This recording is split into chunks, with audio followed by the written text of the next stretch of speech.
Bagaimana membaca pernyataannya Pak Kasmujo yang juga pada saat itu sudah pernah diperkenalkan juga oleh Pak Jokowi? Iya, dan memperkenalkannya salah lagi. Fakultas Kehutanan jurusan Teknologi Kayu.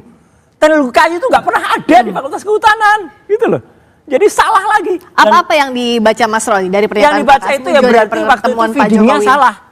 Feedingnya ke dia salah, dan kemudian kemarin mungkin dengan Pak Kasmujo mau diajak, ayo bantuin dong cerita ini. Alhamdulillah sekali lagi, Pak Kasmujo saya hormati betul, beliau jujur, beliau mengatakan saya bukan dosen pembimbing skripsinya, juga bukan dosen pembimbing akademiknya, karena waktu itu beliau masih asdos. Seorang asdos, saya dulu pernah jadi asdos, asisten dosen, ya, itu nggak boleh tanda tangan di KRS. Jadi kalau nggak boleh tanda di KRS ya berarti sama sekali nggak ngerti nih statusnya Jokowi ini apa waktu mahasiswa. Itu Mas Fred hanya semakin diragukan dengan kemunculan Pak Kasmujo bersama Pak Jokowi. Ya enggak apa-apa, tapi saya melihat justru statementnya Pak Kasmujo itu justru menjelaskan. Menjelaskan apa? Bahwa Pak Jokowi itu benar alumni UGM, bahwa Pak Jokowi itu benar pernah menulis skripsi. Ternyata kalau benar yang dikatakan beliau itu ada Prof. Sumitro di situ. Kan tadi kalau tadi Mas Roy mengakuin kejujuran kita anggap itu statement itu benar, ya benar dong, ada ternyata pembimbing akademiknya.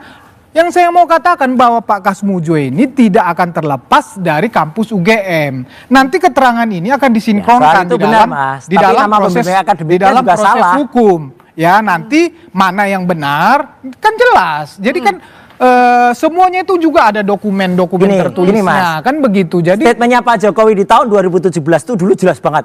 Saya waktu itu ketemu dengan Pak Kasmujo dulu galak banget ini. Saya bolak-balik keluar. Dan terima kasih Pak Kasmujo, berkat bimbingan Bapak saya bisa menyelesaikan skripsi saya. Saya juga pernah menjadi mahasiswa. Adik-adik ini juga pernah, semua orang pernah menjadi mahasiswa yang pernah didampingi oleh asisten dosen. Memang dia membimbing kita, bahkan justru asisten inilah yang paling dekat dengan kita sebagai mahasiswa. Karena dia kalau dosen-dosen pembimbingnya yang aslinya itu yang senior, biasanya memang kita justru jarang ketemu sama orang-orang seperti itu. Gitu loh, apalagi di UGM gitu, Mas. Kuliah-kuliah zaman dulu. Di UGM apalagi kuliah-kuliah zaman dulu yang dosen-dosen senior itu jarang kita, justru mahasiswa yang masih muda-muda inilah. Jadi di UGM apa yang diragukan dari Mas Roy? Pembimbing. Gini loh. Itu juga bisa dibilang pembimbing. Penjelasannya diberikan dari lulusan UGM asli, ya gitu. Mas lulusan mana? UGM bukan? Iya. Bukan kan? Saya S2 UGM. S2-nya, S1-nya UGM enggak? S1 saya dari Universitas Lampung. Ah udah, ya udah. Ini kan yang dipersoalkan kan sekarang S1-nya, S2 lain, pembimbingannya lain. S2 Oke. Jadi intinya apa soal Pak Kasmujo? Intinya adalah dulu Pak Jokowi itu bicara di 2017 seolah-olah meyakinkan bahwa Pak Kasmujo adalah dosen pembimbing skripsi. Terus kemudian narasinya mulai diubah. Oh, coba dosen pembimbing akademik. Lagi, ada nggak tadi? Gitu. Ada nggak tadi Pak Disampaikan Jokowi dosen pembimbing saja atau dosen pembimbing akademik? Enggak mungkin dosen pembimbing akademik. Kalau dosen pembimbing akademik, Pak Kasmujo itu asdos. Asisten dosen itu nggak berhak membimbing. Adik-adik mahasiswa tentu tahu juga kayak gini gitu loh. Ini diragukan pernyataannya.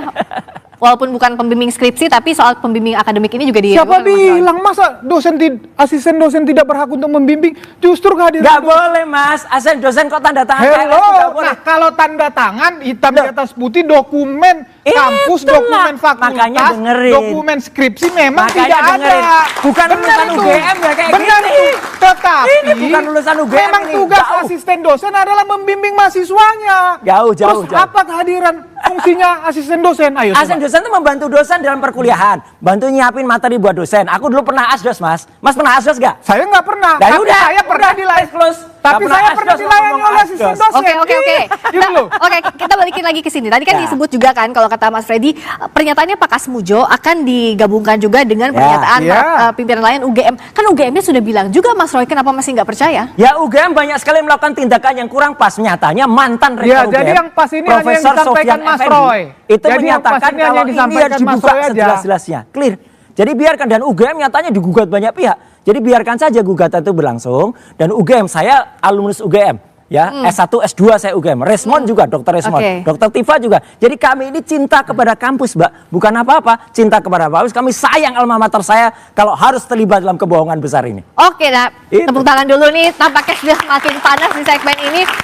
Kan yang ditunggu juga dalam proses ini tidak cuma laporan pidana, ada gugatan perdata yang di PN Sleman, ada juga gugatan perdata yang di PN Solo. Saya ke Prof. Adi, proses mediasi kenapa kok buntu ya, Prof. Adi? Apa sih yang jadi kebuntuan dan kendalanya? Jadi ada bottleneck soal ini? Selamat malam Mbak Priska. Jadi Selamat malam, Prof. ada gugatan data yang dilakukan oleh Pak Taufik di Pengadilan Negeri Solo adalah gugatan perbuatan melawan hukum. Yang digugat ada 4. Yang pertama Pak Jokowi, kemudian KPU, kemudian UGM dan SMA 6 Solo. Jadi dalam perkara perdata itu diwajibkan sebelum diperiksa pokok perkara akan ditangani secara mediasi.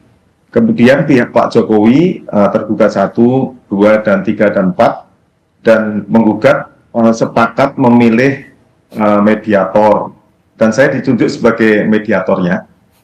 Nah, kemudian saya membagi pemeriksaan menjadi 4 tahap. Yang pertama resume perkara yang dibacakan oleh pihak penggugat dan ditanggapi oleh tergugat.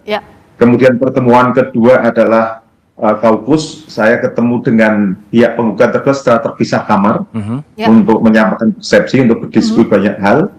Kemudian nanti kesepakatan kemarin baru nanti kesimpulan. Jadi proses mediasi ini baru berhasil, kuncinya adalah itikat baik para pihak.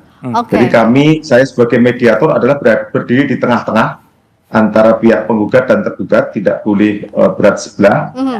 Dan setelah kami lakukan proses pemeriksaan beberapa kali, nampaknya khusus untuk pihak penggugat dan tergugat 1 sudah sepakat mediasi tidak berhasil. Tidak berhasil. Sedangkan untuk tergugat, tergugat 2, 3, dan 4 kita upayakan. Semoga 2, 3, 4 berhasil. Jadi yang 1 belum berhasil, yang 2, 3, 4 mungkin insya Allah berhasil. Ini tuh yang jadi kebuntuan, Prof. Adi, apa betul soal penggugat ini meminta agar tergugat menunjukkan ijazahnya, ini asli atau tidak, tapi ditolak oleh pihak tergugat? Jadi ketika membacakan resume perkara, pihak penggugat kan sudah seperti yang disampaikan oleh para penggugat dan tergugat di media, makanya saya berani ngomong di sini karena sudah disampaikan di media. Jadi Pak Taufik menginginkan agar dibuka ijazahnya di muka publik oleh Pak Jokowi, begitu ya, pihak Pak Jokowi. Pak Jokowi, sedangkan pihak tergugat sejak awal tidak berkenan. Sebenarnya kalau Pak Jokowi bisa hadir sendiri, memang kalau dalam mediasi kan harusnya diwajibkan untuk hadir sendiri, kecuali beliau keluar kota, keluar negeri, terus sakit, buat pengakuan, atau sedang menjalankan tugas. Nah, seringkali kalau diwakilkan oleh pihak kuasa hukum, mediator akan kesulitan untuk menemukan titik temu antara kesepakatan antara penggugat dan tergugat langsung. Saya sebenarnya yakin kalau Pak Jokowi hadir walaupun lewat video call, itu akan tercapai kesempatan mediasi yang mungkin kita usahakan. Jadi problemnya memang pada saat proses mediasi, karena beliau diwakili oleh kuasa hukum, dipasrahkan Jadi, oleh kuasa hukum. Yang diharapkan Pak Jokowi datang sebagai tergugat begitu ya, Prof. Adi ya? Baik. Nah, ini kan proses hukumnya jadi banyak sekali, bukan hanya banjir tapi buanjir, karena ada laporan pidana, gugatan perdata di PN Sleman, PN Solo. Menurut Pak Arianto ini akan efektif atau tidak dalam prosesnya dalam waktu yang bersamaan seperti ini? Tapi jawabnya usai jeda. Pak Arianto di Dua Arah, kami segera kembali.